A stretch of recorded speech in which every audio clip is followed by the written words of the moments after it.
नमस्कार दोस्तों, आप सभी का लॉ सीखो के दैनिक समाचार विश्लेषण में। तो चलिए आज हम किस आर्टिकल के बारे में बात करते हैं वो जान लेते हैं। आज हम बात करेंगे आंगनवाड़ी के बारे में। आंगनवाड़ी हमारे स्वास्थ्य और साथ ही साथ शिक्षा का एक कॉमन पॉइंट कह सकते हैं हम आंगनवाड़ी को, जो कि अर्ली स्कूलिंग में और बच्चों को न्यूट्रिशन के लिए काफ़ी ज़्यादा महत्वपूर्ण भूमिका ये इंस्टीट्यूशन निभाता है। तो इस बारे में हम बात करेंगे खास तौर पे इसलिए क्योंकि कोविड के दौर में आंगनवाड़ी काफ़ी लंबे समय तक कर लगभग अभी 2 वर्ष के आसपास होने आ गए हैं कि ये आंगनवाड़ी बंद थी। इससे अर्ली स्कूलिंग और खासकर जो पोषण है बच्चों के बीच वो काफ़ी ज़्यादा प्रभावित हुआ है। तो हम इस आर्टिकल में इसी चीज़ के बारे में आज डिस्कशन करेंगे। तो चलिए मैं आगे बढ़ूँ उससे पहले मैं अपना परिचय करवाना चाहूँगा। मैं खुशवंत पवार, आप चाहे तो मुझसे ट्विटर और लिंक्डइन पर जुड़ सकते हैं, डिस्क्रिप्शन में आपको इसकी जानकारी मिल जाएगी। अब आते हैं हमारे एमसीक्यू के ऊपर। वो ये है कि ART bill 2019 assisted reproductive technology regulation bill 2019 से निम्न में से किन वर्गों को इस बिल से बाहर रखा गया है। इसके बेनिफिट के लिए से इन वर्गों को इस बिल से बाहर रखा गया। आपको बताना है कौन से वर्ग है या वर्ग है। आपका ऑप्शन ए है LGBTQIA+ कम्युनिटी, ऑप्शन बी है सिंगल मैन अर्थात एकल पुरुष, ऑप्शन बी है A और B दोनों, या ऑप्शन डी इनमें से कोई भी नहीं। जो भी आपका उत्तर हो कमेंट बॉक्स में जरूर लिखिएगा। अब आते हैं डिस्क्रिप्टिव क्वेश्चन की ओर। तो आपको बताना है कि चाइल्ड सपोर्ट में आंगनवाड़ी बहुत महत्वपूर्ण भूमिका निभाता है। किस प्रकार से एक बहुत महत्वपूर्ण भूमिका आंगनवाड़ी बच्चों के सपोर्ट के लिए चाइल्ड सपोर्ट में निभाता है, ये आपको बताना है 250 शब्दों में। आप आपका उत्तर कमेंट बॉक्स में लिख सकते हैं।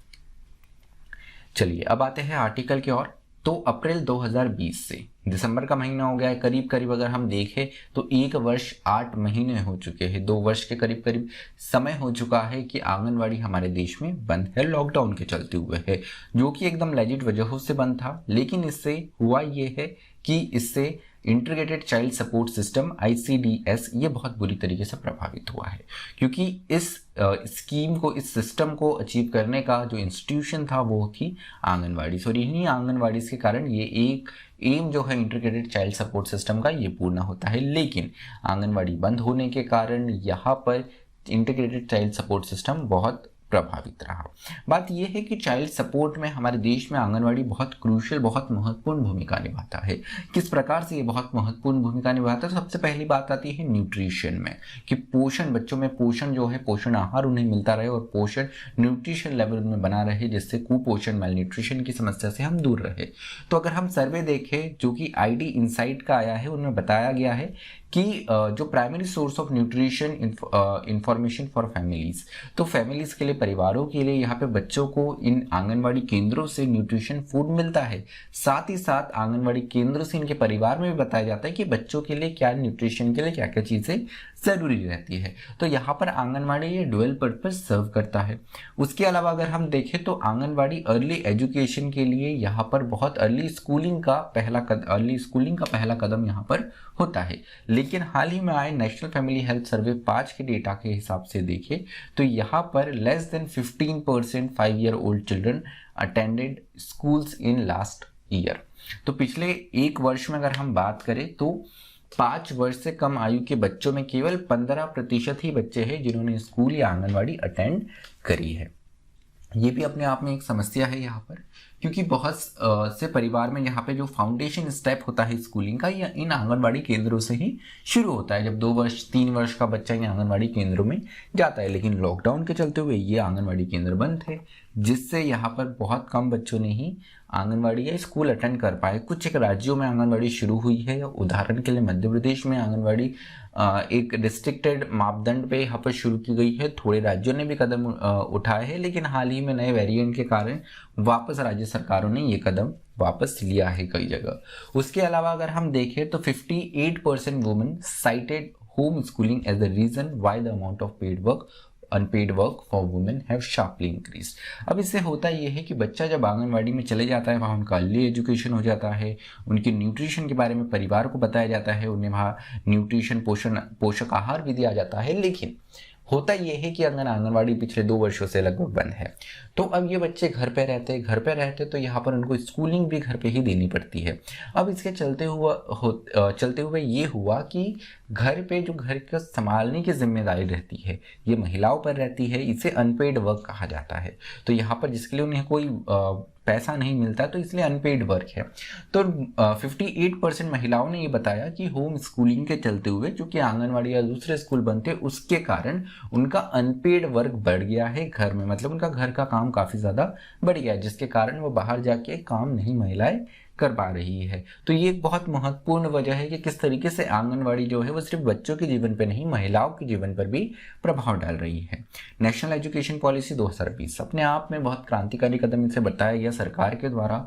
इस नेशनल एजुकेशन पॉलिसी में जो एक सेंट्रल पॉइंट बताया गया जिससे चाइल्डहुड केयर सारे बच्चों को मिल सकती है, उनमें आंगनवाड़ी की बहुत महत्वपूर्ण भूमिका बताई गई है। और वास्तविकता में अगर देखें हम, आंगनवाड़ियों की बहुत महत्वपूर्ण भूमिका एक चिल्ड्रन के डेवलपमेंट में रही है।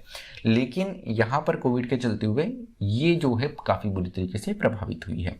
उसके अलावा अगर हम देखें तो आंगनवाड़ी के तो हमने बात कर ली, लेकिन आंगनवाड़ी से समस्याएं हैं इन आंगनवाड़ी में जो काम करते हैं वर्कर्स उनके लिए। बात यह है कि आंगनवाड़ी से कई हेल्थ प्रोग्राम जो है वो भी पूर्ण किए जाते हैं। कोविड में अगर आपको याद होगा तो शुरू में जब कोविड के पेशेंट्स या कॉन्टैक्ट ट्रेसिंग में यहाँ पे आंगनवाड़ी वर्कर्स की काफ़ी ज़्यादा मदद ली गई। लेकिन अगर वास्तविकता में देखें तो और दूसरी भी हेल्थ केयर की चीज़ें हैं जो सरकार जो स्कीम्स है, सिस्टम्स है, वो इन आंगनवाड़ी वर्कर्स के थ्रू पहुंचाती है। लेकिन आंगनवाड़ी वर्कर्स को अगर इटसेल्फ देखा जाए तो उनके पास में हेल्थ केयर से जुड़ा हुआ नॉलेज जो है, ज्ञान जो है वो काफ़ी ज़्यादा कम होता है। उसके अलावा आंगनवाड़ी वर्कर्स के पास में प्रॉपर ट्रेनिंग की भी कमी है अर्ली चाइल्डहुड केयर और एजुकेशन में। तो यहाँ पर भी सरकार को ध्यान देने की आवश्यकता है और हमारी आंगनवाड़ियों को हमें और ज़्यादा मजबूत और ज़्यादा अच्छा बनाना है, तो इस बिंदु के ऊपर भी ध्यान देने की आवश्यकता है। उसके अलावा आंगनवाड़ी से lack adequate infrastructure where administrative work takes up most of the time. तो जैसे मैंने बताया कि आंगनवाड़ी वर्कर्स जो है इन्हें और अतिरिक्त भार भी दिया जाता है। इससे होता ये है कि जो इनका कोर वर्क है, मुख्य काम है, ये काफ़ी ज़्यादा प्रभावित होता है और ये प्रशासकीय कार्यों में ही काफ़ी ज़्यादा एंगेज रहते हैं। अब बात ये की गई कि कौन सी इश्यूज और कौन कौन से फेस किए जाते हैं, तो उसमें अगर हम देखें तो house visit bye workers could improve congestion, language, motor development and nutritional intake. तो यहाँ पे कई राज्यों में आंगनवाड़ी वर्कर्स जो हैं इनके द्वारा डोर टू डोर यहाँ पर विजिट किया जाता है, हाउस विजिट किया जाता है, बच्चे को किस प्रकार से पोषण दिया जा रहा है और ये सारी चीज़ों का ध्यान रखा जाता है। लेकिन एक समस्या यहाँ पर ये आती है कि ये सारे राज्यों में ये लागू नहीं है और जिन राज्यों में ये लागू है वहाँ पे आंगनवाड़ी वर्कर्स जितने होने चाहिए उनकी संख्या उतनी नहीं है। उसके अलावा career incentives will have to be improved for anganwadi workers. Anganwadi workers के जो कैरियर इंसेंटिव है उसे भी इम्प्रूव करने की ज़रूरत है, क्योंकि इससे जहाँ पर आपको प्रोग्रेस दिखती है वहाँ पर ही लोग ज़्यादा अपना करियर सिलेक्ट करते हैं। तो यहाँ पर ज़रूरत है कि डे केयर का जो ड्यूरेशन है, आंगनवाड़ी वर्कर का जो एक दिन में ड्यूरेशन रहता है, आप उसे भी बढ़ाइए। उसे बढ़ाएंगे तो फिर सैलरी बढ़ाना और दूसरी इंसेंटिव्स बढ़ाना वहाँ पे जस्टिफाइड होता है। साथ ही साथ करियर इंसेंटिव्स, इनके प्रोग्रेशन के लिए भी आगे सरकार को इंसेंटिव्स इसमें देने की आवश्यकता है। उसके अलावा इनरोलमेंट ड्राइव्स चलाने की आवश्यकता है, क्योंकि पिछले 1 वर्ष 8 महीने में ये पूरा हमारा इंस्टीट्यूशन सिस्टम काफ़ी ज़्यादा अफेक्ट हुआ है। तो वापस से यहाँ पर लोगों की दिलचस्पी बढ़ाना और इसका महत्व बढ़ाना, लोगों बताना आंगनवाड़ी केंद्रों का लोगों को ज़रूरी है। उसके अलावा investment in anganwadi need to be streamline and such investment need to be facilitated with proven innovations. तो यहाँ पर ज़रूरत है कि आंगनवाड़ी में जो इन्वेस्टमेंट है इसे बढ़ाने की आवश्यकता है, इसे स्ट्रीमलाइन करने की आवश्यकता है। साथ ही साथ यहाँ पे इनोवेशंस भी लेकर आने की आवश्यकता है। अब आंगनवाड़ी केंद्र जो है हर राज्य सरकार देखती है, इसमें केंद्र सरकार की इतनी दखल अंदाजी नहीं रहती है, लेकिन इसे भी स्ट्रीमलाइन करने की आवश्यकता है। कुछ राज्यों में काफ़ी अच्छी प्रैक्टिसेस हमें आंगनवाड़ी केंद्रों में देखने को मिलती है, तो ये एक केंद्र इस स्तर पर इसकी चर्चा होकर ये दूसरे राज्यों में भी इम्प्लीमेंट की जाती है। कुछ समस्याएं ऐसी है जिनका निदान कुछ राज्यों ने ढूंढ लिया है, कुछ अभी भी ढूंढ रहे, तो ये एक जो ज्ञान का आदान प्रदान है वो यहाँ पर होने की आवश्यकता है। तो चलिए आज का जो हमारा विश्लेषण है वो यही समाप्त होता है। मुझे सुनने के लिए आप सभी का धन्यवाद। Thank you. Stay tuned to law सीखो।